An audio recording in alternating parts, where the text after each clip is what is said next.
मित्रों, यदि आपके घर में अंधेरा है तो अंधेरा रह ना पाए, इसलिए मेरे घर के दीपक का एक अंश आपके घर में मैं समर्पित करता हूं। हमारे ऋषि मुनियों ने कितनी बड़ी दान देने की कला हमको सिखा दी। कितनी छोटी चीज भी, कितनी स्वाभाविक चीज भी घर में, संस्कृति में, संस्कार में बो दिया कि तुम्हारा घर अंधेरा ना रह जाए। लो, मैं अपना दीपक तुमको समर्पित करता हूं। कितना बड़ा यज्ञ मित्रों, दीप दान का यज्ञ, कितना महान यज्ञ। पर हम जानते नहीं है अपने संस्कृति को, अपनी महानता को नहीं जानती। इसीलिए कमजोर, पोच, लोच, भिखमंगे, घटिया दोयम दर्जे का मांगते फिरते, झोली फैलाए, रिरियाते, गिड़गिड़ाते, मेमने की तरह मेमे करते, बकरे की तरह हलाल होते, मुर्गे की तरह हलाल होते, भेड़ बकरे की तरह काटे जाते हैं हम लोग। शक्तिशाली बनिए मित्रों, और यह शक्तिशाली आपके पास है। आप पा सकते हो अपनी शक्ति को, आपके जीवन में शक्तिशाली बन सकते हो। न रियाने की जरूरत है, न मिमियाने की जरूरत है, न गिड़गिड़ाने की जरूरत है। भरो अपने अंदर को अपनी शक्ति से, और इसके लिए आपको कोई लाखों और अरबों खर्च करने की जरूरत नहीं है, कोई ताम झाम करने की जरूरत नहीं है। बस आपके अपने घर में आपके अपने मामूली से दिए, मामूली से रुई की बाती और थोड़ी सी तेल अपनी भावना को लगा दीजिए। जब दोनों मिलेंगे, मन मिलेगा, भावना मिलेगा और आपका ज्योति मिलेगा, देखना जीवन में आपका अभी और अभी चमत्कार हो सकता है। आप अभी के अभी शक्तिशाली बन सकते हो।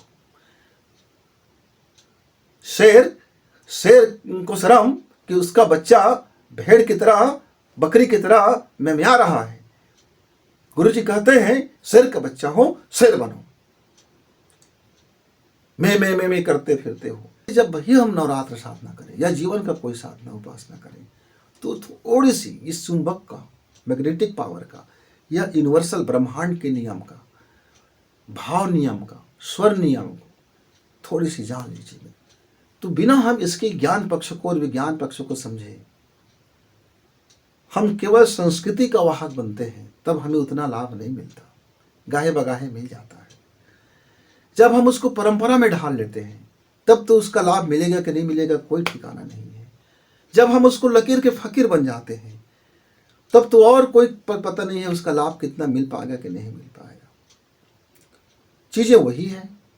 यदि आप उसके ज्ञान विज्ञान को समझ जाते हैं, उसके नियम को फॉलो कर लेते हैं, उसके अनुशासन में ढल जाते हैं, तो आपके जीवन में वो प्राण भर देता है, वो शक्ति भर देता है। इसलिए मित्रों, मेरे भाइयों, मेरी बहनों, मेरी माताओं, उठो, इस यूनिवर्सल ब्रह्मांड के नियम को समझो, स्वर के नियम को समझो, अपनी चेतन की शक्ति को समझो, आपके अंदर में अवचेतन शक्ति को समझो, अपनी बुद्धिमत्ता पूर्ण बुद्धि को समझो, अपनी मन की पावर को समझो, अपने अंदर की एनर्जिक पावर को समझो, अपने तत्व को समझो, अपने महान धर्म को समझो, अपने महान धर्म और महान साधना को समझो और अपने को शक्तिशाली बनाओ।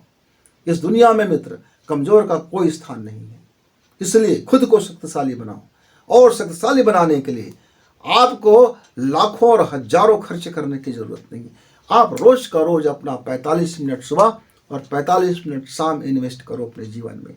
यह 1.5 घंटा का आपका इन्वेस्ट आपके जीवन को परम पुरुषार्थ से भर देगा, शक्तिशाली बना देगा, भाग्योदय से भर देगा। आप कमजोर रह ही नहीं जाओगे।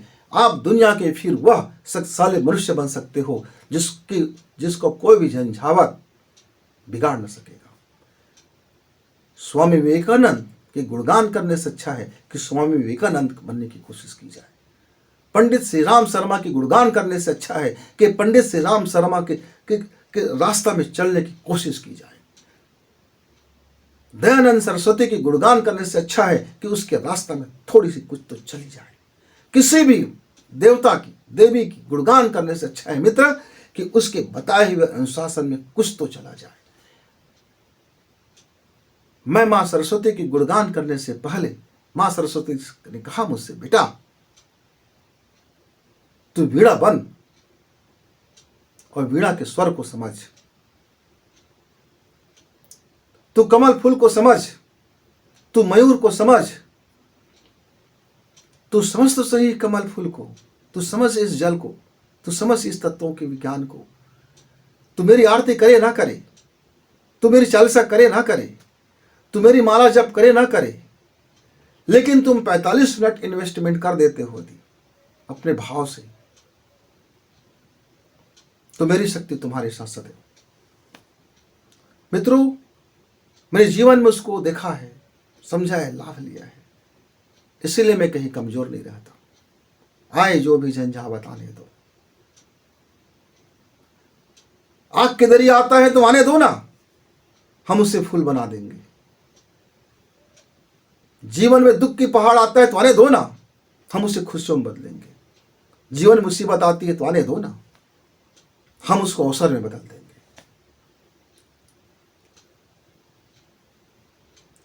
यदि जीवन आग का दरिया भी है तो जीवन फूलों से महकता आंगन भी है।